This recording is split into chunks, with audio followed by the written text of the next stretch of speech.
please join me as it is my esteemed honor and privilege to welcome Chief Avery Moore. You are, our Chief of Police for the City of Tacoma. Welcome to TV Tacoma and welcome to the Comfy Couch. Well, thank you and good morning, and it is an honor to be here. Well, it's great to see you. Last time I saw you, you were part of a conversation that Mr. Lawrence Garrett was moderating, and it was a wonderful chance to get to know you and your team. So I haven't seen you since then, but boy, have I heard good things about the work that you and your department are doing. So thank you for being here. Would you introduce this amazing person next to you? Absolutely. It's my pleasure to introduce my new Chief of Staff, Michelle Woodrow. Michelle, welcome to TV Tacoma. Welcome to Tacoma. That you are new. As of Monday, you are brand new Chief of Staff. Brand new. Brand new, but you're not new to Tacoma though. No, I'm not. I have worked for the city for a little over a year in the legal department, supporting the police department as the public safety labor negotiator. And I'm a longtime resident of the city of Tacoma, so I am not new to the scene, and I am so honored and happy to be here. So this has come full circle. Yes. Hometown girl. I love this. And you guys do have shiny shoes. So before I ask you, Chief Moore, because it's what's on everybody's mind, and that's how is crime doing, I want first for people to know a little bit about you. So give us a little bit about yourself, your education, experience, background. How did we get so lucky to have you? So I did my policing career in Dallas, where I spent 31 years. So this is my 34th year in policing. I was able to raise through the ranks from a patrol officer all the way up to assistant chief. So that's my Dallas career. From an educational perspective, currently I'm studying to get my PhD in criminal justice / leadership. So you'll have two titles then. We can call you Dr. Moore and Chief Moore at that point. Yes, ma'am. I love that. So it's been 2 years now that you've been here in our city. Is that about correct? Maybe give or take a few months in there? Yes, 2 years. So when you arrived here, and boy, I have to tell you, you arrived during a really difficult time in our city. We were coming, I think we were actually coming out of COVID, but barely coming out of COVID. We had George Floyd on all of our lips. We had Manny Ellis on our lips. And we had a huge unhoused issue with our homeless population. All of that affects crime in our city. So compared to the first day you landed to now on the comfy couch, what kind of inroads have we made in terms of crime reduction? Really significant ones. When I got here, we were about 81% up in violent crime, which is extremely high. And just through dedication and commitment from my officers at the Tacoma Police Department, we've been able to work and really get crime down. Our trajectory is really great. As of yesterday, we were down 21% in violent crime. I think around 23% overall crime, and we're excited about that. And again, it's through the dedication and focus and commitment from the police department. We've taken an oath that we take seriously, and our goal is to make this city safe for everyone. And in doing that, it takes dedication. I've said it before and I'll say it again, crime is everybody's business. So it's also great gratitude for the community. They're buying into our crime plan, to our community engagement, as well as our local government. Could do none of this without those three components working together. So send out big, big appreciation to them. One of the things that has impressed me with your tenure is your transparency. You know, to whom much is given, much is required. And right off the bat, we required a lot of you. and we were very verbal about what we expected from you.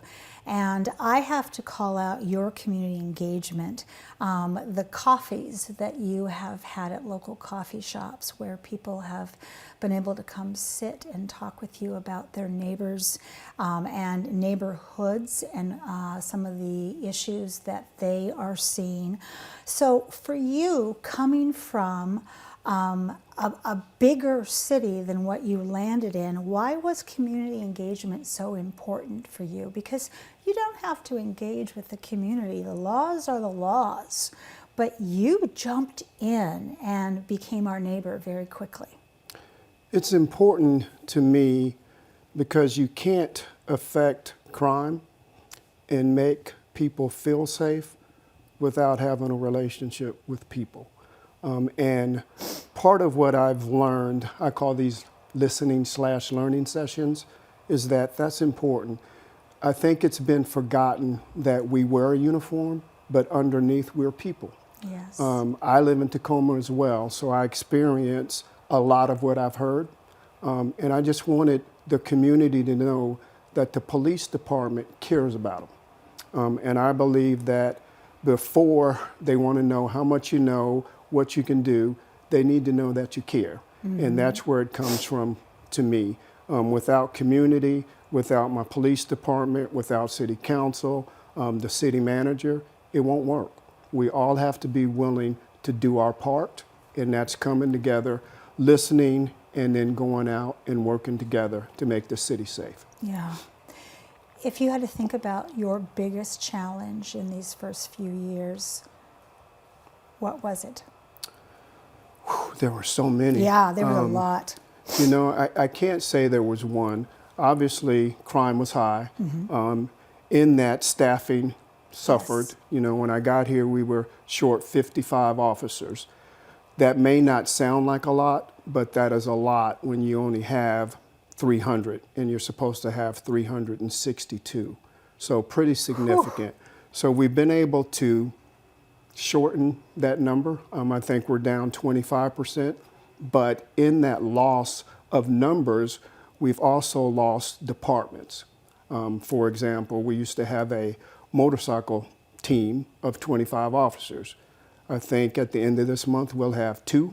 Going to get it back up to 5, but it's those ancillary positions that have suffered the most. So those 2 would be my biggest. And then morale.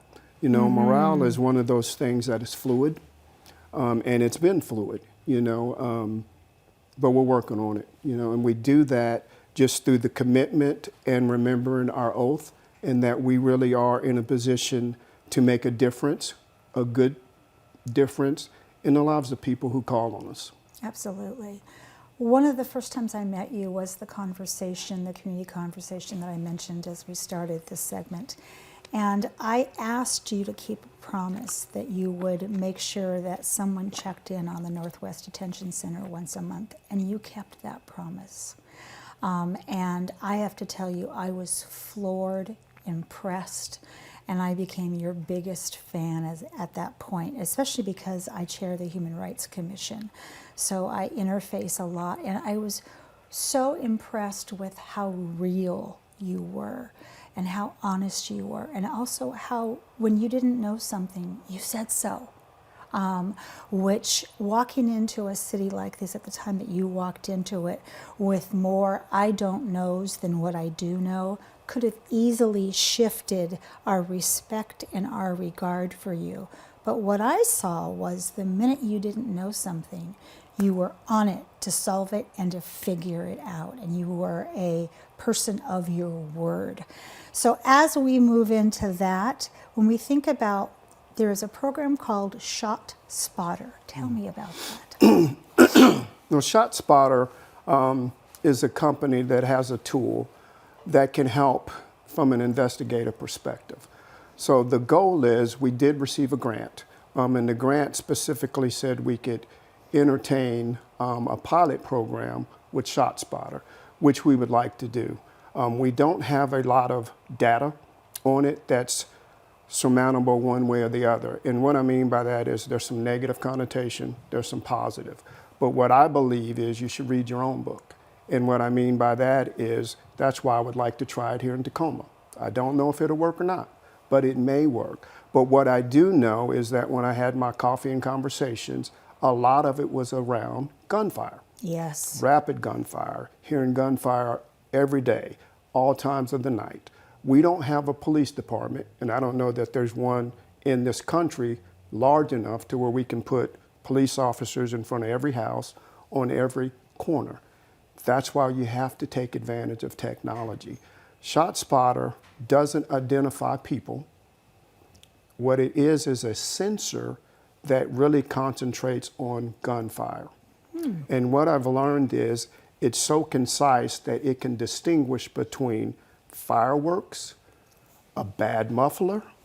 It will say this is gunfire and how many guns were fired. So that's how succinct it should be. But the idea is for me to get our own empirical data, analyze it, and see if this is a tool that we can continue to use in Tacoma. Boy, let me just put a plug in for that. I gotta tell you, I lay awake at night and go, fireworks, backfire, boom, boom, boom. Weapon, so there we go, wonderful. I want to say thank you so much for putting your life on the line every single day. Your life is invaluable, and what you do not get paid does not make up for every single day when you tell your wife goodbye. It may be the last time you say goodbye. So thank you for loving us enough to sacrifice your life and to make our city a better place. And you, Missy, I want to have you back on the couch sooner than later to talk about your vision for the department and some areas that we can highlight hiring in. All right, deal? Deal. Deal. All right. Thank you. Thank you. We have much more to come on City Line. Don't go away. We'll be right back after this quick break.